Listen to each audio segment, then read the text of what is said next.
আসসালামু আলাইকুম সবাইকে স্বাগত জানাচ্ছি হিসাব বিজ্ঞানের টাইপ ভিত্তিক বহু নির্বাচনী ক্লাসে। আমরা আজকের এই ক্লাসে আলোচনা করব আমাদের হিসাব বিজ্ঞান বইয়ের নবম অধ্যায় রেওয়ামিল নামে যে অধ্যায়টি রয়েছে সেই অধ্যায়ের টাইপ 3-র বেশ কিছু বহু নির্বাচনী প্রশ্ন। আমরা আমাদের এই বইটিতে হিসাব বিজ্ঞানের বহু নির্বাচনী প্রশ্নগুলো টাইপ আকারে ভাগ করে দিয়ে আমরা আলোচনা করছি এবং এই নবম অধ্যায় আলোচনা করতে করতে আমরা কিন্তু টাইপ 3-তে চলে এসেছি এবং টাইপ 3-তে আমাদেরকে 53 থেকে আমাদেরকে 74 নাম্বার প্রশ্নগুলো আলোচনা করতে হবে।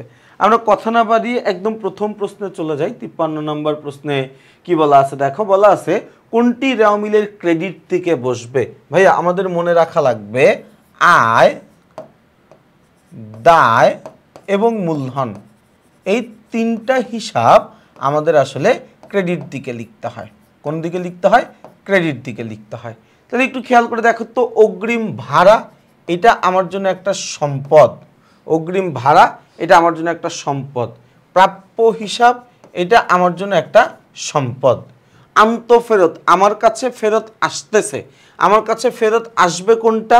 যেটা আমি বিক্রয় করছিলাম ওইটা। আমার কাছে ফেরত আসবে কোনটা? আমি যেটা বিক্রয় করছিলাম ওইটা, তাই না? তার মানে আন্তঃফেরত এটার আরেক নাম হচ্ছে বিক্রয় ফেরত। আরেক নাম কি? বিক্রয় ফেরত। তো বিক্রয় যদি ক্রেডিট হয় তাহলে বিক্রয় ফেরত হবে হচ্ছে ডেবিট। বহি ফেরত মানে কি? আমি বাইরে ফেরত পাঠাচ্ছি। আমি বাইরে কোনটা ফেরত পাঠাতে পারবো? যেটা আমি পণ্যটা ক্রয় করে নিয়ে আসছিলাম ওইটা, তাই না? তাহলে ক্রয় যদি ডেবিট হয় তাহলে ক্রয় ফেরত ক্রেডিট। আমাকে ক্রেডিট হিসাব জানতে চাইছে, তাহলে উত্তর হচ্ছে ঘ। চলে যাই ভাইয়া প্রশ্ন নম্বর 54। রেওয়ামিল প্রস্তুতের ক্ষেত্রে নিচের কোনটি ব্যয় হিসাবে দেখানো হয়? রেওয়ামিল প্রস্তুতের ক্ষেত্রে নিচের কোনটি ব্যয় হিসাবে দেখানো হয়? আমি যখন রেওয়ামিল প্রস্তুত করব তখন আমার প্রারম্ভিক মণিহারি মজুদ যেটা থাকবে এইটাকেই আমি ব্যয় হিসাবে দেখাবো এবং এই জন্যই এটাকে আমি আবার ডেবিট পাশে লিখি। এই জন্যই এটাকে আমরা কি করি? ডেবিট পাশে লিখি। ওকে, এর পরের প্রশ্নে চলে যাব আমরা। প্রশ্ন নাম্বার হচ্ছে 55। প্রশ্ন নাম্বার কি? প্রশ্ন নাম্বার হচ্ছে 55। ওকে, দেখি ভাই 55 নাম্বার প্রশ্নে কি বলা আছে। বলা আছে কোনটি রেওয়ামিলের ডেবিট দিকে বসবে। ভাইয়া মনে রাখা লাগবে রেওয়ামিলের ডেবিট দিকে বসে সম্পদ, ব্যয় এবং উত্তোলন। এই হিসাবগুলো আমাদের রেওয়ামিলের ডেবিট পাশে বসে। তাহলে উপভাড়া এটা একটা আয়, ব্যাংক জমার সুদ এটা একটা আয়, বহি ফেরত মানে আমি বাইরে ফেরত পাঠাচ্ছি। আমি বাইরে কোনটা ফেরত পাঠাবো? যেটা আমি ক্রয় করে নিয়ে আসছিলাম ওইটাই কিন্তু আমি বাইরে ফেরত পাঠাইতে পারবো। তাহলে ক্রয় যেহেতু ডেবিট তাহলে ক্রয় ফেরত কি হবে? ক্রেডিট, তাই না? আচ্ছা, প্রাপ্য কমিশন। এই যে প্রাপ্য কথাটার মানে হচ্ছে সম্পদ এবং সম্পত্তিগুলোকে আমরা ডেবিট পাশে লিখি। তাহলে ভাইয়া কোনটা ডেবিট পাশে লিখবো? প্রাপ্য কমিশন হিসাব, তাই না? আচ্ছা, রেওয়ামিলে অন্তর্ভুক্ত হবে না।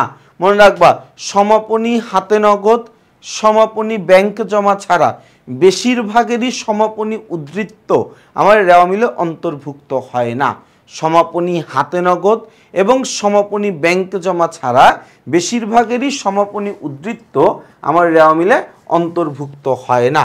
তাহলে সমাপনী মণিহারি রেওয়ামিলে অন্তর্ভুক্ত হবে না। সমাপনী মজুদ পণ্য রেওয়ামিলে অন্তর্ভুক্ত হবে না। তাহলে উত্তর কি? উত্তর হচ্ছে 2 ও 3। 2 ও 3 কোথায় আছে? গ নাম্বারে। তাহলে উত্তর হচ্ছে গ। চলে যাব প্রশ্ন নাম্বার 57-তে। কি বলা আছে ভাই? বলা আছে রেওয়ামিলের ক্রেডিট কালামে বসবে কোনটি?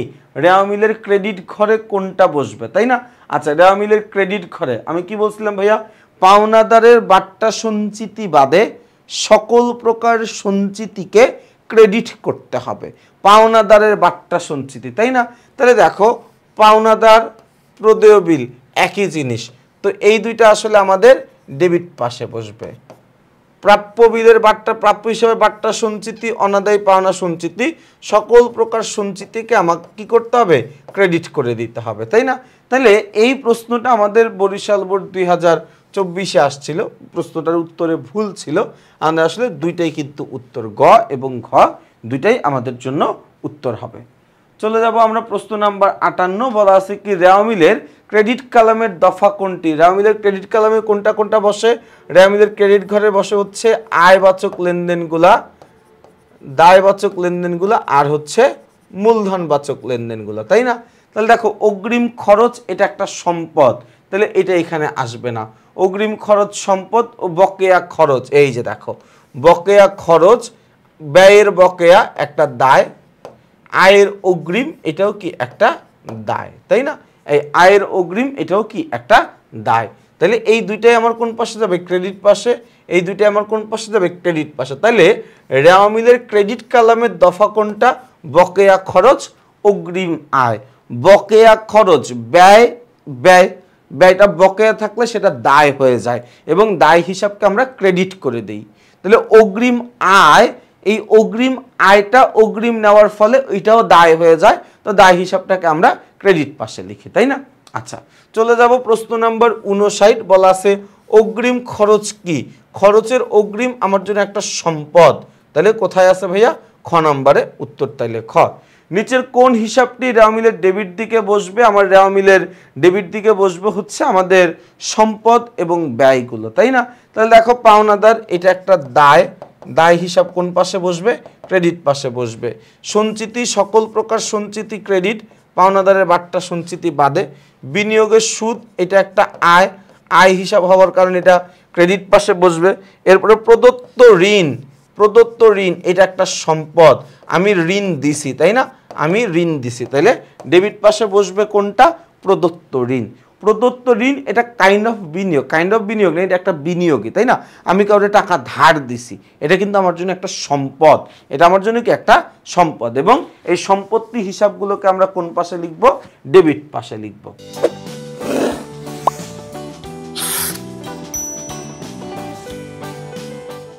চলে যাই প্রশ্ন নাম্বার 61 নাম্বার প্রশ্নে কি বলা আছে? বলা আছে রেওয়া মিলের ক্রেডিট দিকে যাবে, রেওয়া মিলের ক্রেডিট দিকে যায় হচ্ছে আমাদের আয়, দায় এবং মালিকানা সত্ত্ব, তাই না? মালিকানা সত্ত্ব। তাহলে দেখো প্রাপ্য কমিশন এটা একটা সম্পদ, সম্পদ হইলে আমরা সেটাকে কি করব? ডেবিট পাশে লিখব। প্রাপ্য, এই যে প্রাপ্য কথা আছে মানে কি? ওইটা আমাদের জন্য একটা সম্পদ, সম্পদ হইলে কোন পাশে লিখতে হবে? ডেবিট পাশে লিখতে হবে। এবার দেখো অগ্রিম বেতন প্রদান, বেতন একটা ব্যয়, ব্যয়টা অগ্রিম দিছি, তাহলে এটা আমার জন্য একটা সম্পদ, সম্পদ হলে এটাকে কি করব? ক্রেডিট করে দিব, সরি ডেবিট করে দিব। সম্পদ যেহেতু, সম্পত্তিকে কি করতে হবে? ডেবিট করে দিতে হবে। তাহলে দেখো তিনটার একটাও যেহেতু ক্রেডিট হচ্ছে না, তার মানে গ নাম্বারটাই উত্তর। এরপর দেখো পরামর্শ ফি, এইটা আমার জন্য একটা আয়, কিন্তু আয়টা অগ্রিম নিয়ে ফেলছি বলে দায় হয়ে গেছে এবং দায়টাকে আমরা কি করে দেই? ক্রেডিট করে দেই। তাহলে উত্তর কোনটা? উত্তর হচ্ছে ঘ। 61 উত্তর কত? 61 উত্তর হচ্ছে ঘ।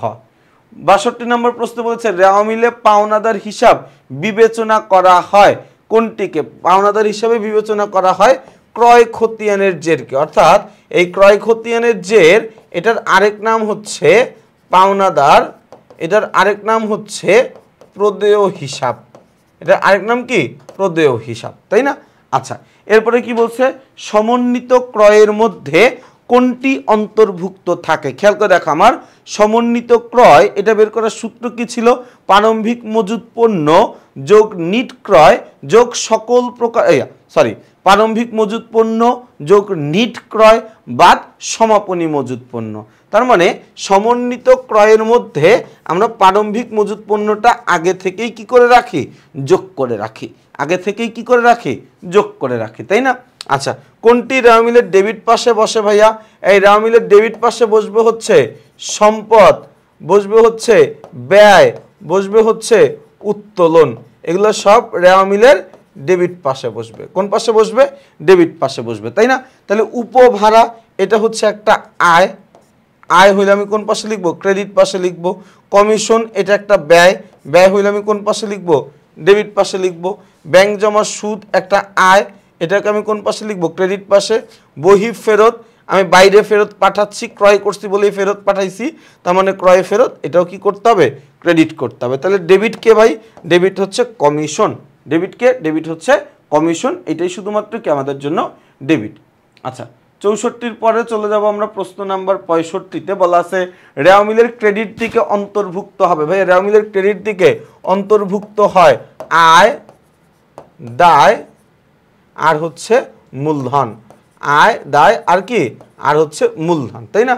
তাহলে দেখো উপভাড়া এটা আমার জন্য একটা আয়, ব্যাংক জমার সুদ এটা আমার জন্য একটা আয়, অগ্রিম সেলামি এটা আমার জন্য একটা সম্পদ।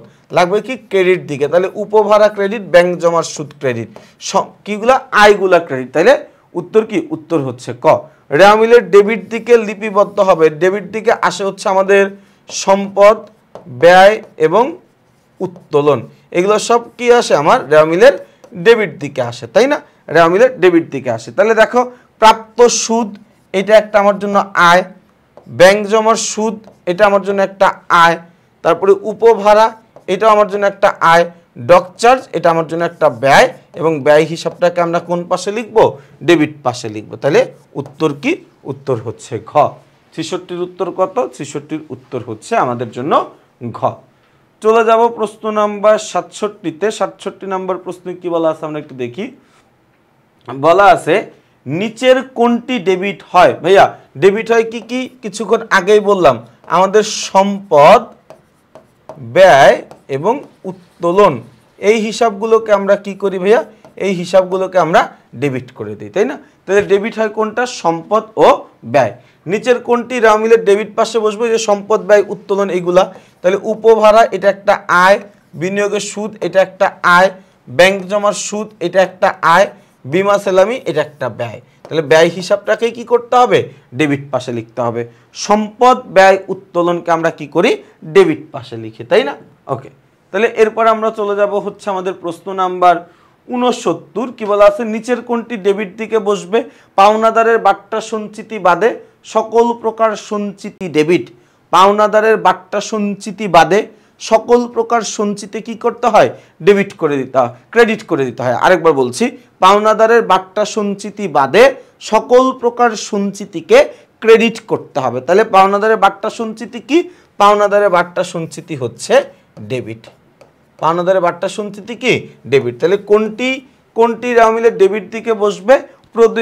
প্রদেয় বাট্টা সঞ্চিতি বা প্রদেয় হিসাবের বাট্টা সঞ্চিতি, একই কথা। হ্যাঁ, আচ্ছা, এরপরে দেখো ভাইয়া আমাদের উত্তর কোনটা? উত্তর হচ্ছে তাহলে গ নাম্বারটা। ৭০ নম্বর প্রশ্নের নিচের কোনটি রেওয়া মিলের ক্রেডিট দিকে বসবে? রেওয়া মিলের ক্রেডিট দিকে বসবে হচ্ছে আমার আয়, দায় আর হচ্ছে মূলধন, এই তিনটা লেনদেন, তাই না? তাহলে দেখো বিদ্যুৎ বিল এটা আমার জন্য একটা ব্যয়, দেনাদার এটা আমার জন্য একটা সম্পদ, অবচয় এটা আমার জন্য একটা ব্যয়, উপভাড়া এটা আমার জন্য একটা আয়। যেহেতু বলছে ক্রেডিট দিকে কোনটা বসবে, আয় দায় মূলধনের মধ্যে আমার এখানে উপভাড়া নামের একটা আয় আছে। উপভাড়ার ইংরেজি হচ্ছে সাবলেট। সাবলেট, উপভাড়ার ইংরেজি কি? সাবলেট। ৭১ নম্বর প্রশ্ন, কোনটি রেওয়া মিলের ক্রেডিট ঘরে বসে? কোনটি রেওয়া মিলের ক্রেডিট ঘরে বসে? একটু খেয়াল করে দেখো ভাইয়া, যা যা দেওয়া আছে, কর্মচারীর বেতন এটা একটা ব্যয়, এটা ডেবিট, আসবাবপত্র একটা সম্পদ, ডেবিট, মজুরি একটা ব্যয়, এটা ডেবিট, সাধারণ সঞ্চিতি কি বলছিলাম? সকল প্রকার সঞ্চিতি ক্রেডিট, শুধুমাত্র পাওনাদারের বাট্টা সঞ্চিতি বাদে। সকল প্রকার সঞ্চিতি ক্রেডিট, শুধুমাত্র পাওনাদারের বাট্টা সঞ্চিতি বাদে। তাহলে ৭১-এর উত্তর কি হবে? ক। চলে যাব প্রশ্ন নাম্বার ৭২। ৭২-এ কি বলা আছে আমরা দেখি। বলা আছে কোনটি রেওয়া মিলের ডেবিট পাশে বসবে? কোনটি রেওয়া মিলের ডেবিট পাশে বসবে? দেখো সঞ্চিতি মানেই তো এটা আমার ক্রেডিট, বিনিয়োগ এটা আমার জন্য ডেবিট, তারপর হচ্ছে ব্যাংক জমার সুদ আমার জন্য আয়, আয় হওয়া মানে কি? এটা আমার জন্য ক্রেডিট, বিনিয়োগের সুদ এটা আমার জন্য আয়, আয় মানে কি? আমাদের জন্য ক্রেডিট, বিনিয়োগ এটা একটা সম্পদ, সম্পদ হওয়ার কারণে এটা ডেবিট হবে। তাহলে উত্তর কি? ৭২-এর উত্তর হচ্ছে গ। ৭২-এর উত্তর কি ভাইয়া? ৭২-এর উত্তর হচ্ছে গ। চলে যাব প্রশ্ন নাম্বার ৭৩ এবং ৭৪ হইলে আমাদের এই টাইপটা শেষ হয়ে যাবে, তাই না? আচ্ছা, ৭৩ নম্বর প্রশ্নে কি বলেছে? বহি পরিবহন খরচ। বহি পরিবহন মানে হচ্ছে আমাদের যে বহি পরিবহন ও আন্তঃফেরত। আচ্ছা, বহি পরিবহন মানে বাইরে যেই পরিবহনটা যাচ্ছে, বাইরে কোন পরিবহন যাবে? যেটা আমি হচ্ছে পণ্যটা বিক্রি করে দিয়েছিলাম, তাই না? তাইলে পরিবহন খরচ একটা ব্যয় হিসাব হইলে ওইটাকে ডেবিট করতে হয়। আন্তঃফেরত মানে আমার কাছে ফেরত আসতেছে, আমার কাছে কোনটা ফেরত আসবে? আমি যেটা বিক্রি করছিলাম। বিক্রয় ক্রেডিট হইলে বিক্রয় ফেরত ডেবিট হবে। তার মানে উভয়টি কি করা উচিত? ডেবিট করে দেওয়া উচিত, তাই না? আচ্ছা, এরপরে প্রাপ্য আয় রেওয়া মিলের কোথায় বসে? ডেবিট ঘরে বসে, কারণ প্রাপ্য এই শব্দটা একটা সম্পত্তিবাচক শব্দ এবং সম্পত্তিকে আমরা কি করি ভাইয়া ডেবিট পাশে লিখি। এই জন্য আমরা প্রাপ্য আয় রেওয়া মিলের কোন পাশে লিখব? প্রাপ্য আয় আমরা রেওয়া মিলের ডেবিট দিকে লিখব। কথা কি বুঝাইতে পারছি ভাইয়া? তাহলে দেখো আমরা কিন্তু টাইপ 3-র সকল প্রশ্নগুলো খুব সুন্দর করে আমরা আলোচনা করে ফেলেছি। ইনশাআল্লাহ আমরা আগামী ক্লাসে টাইপ 4-এর এমসিকিউগুলো আলোচনা শুরু করব। তো তোমাদের সবাইকে টাইপ 4-এর ক্লাস দেখার আমন্ত্রণ জানিয়ে আমি আমার আজকের এই ক্লাসটি এখানেই শেষ করছি। সবাই ভালো থাকবা, সুস্থ থাকবা, আমার জন্য বেশি করে দোয়া করবা। আসসালামু আলাইকুম।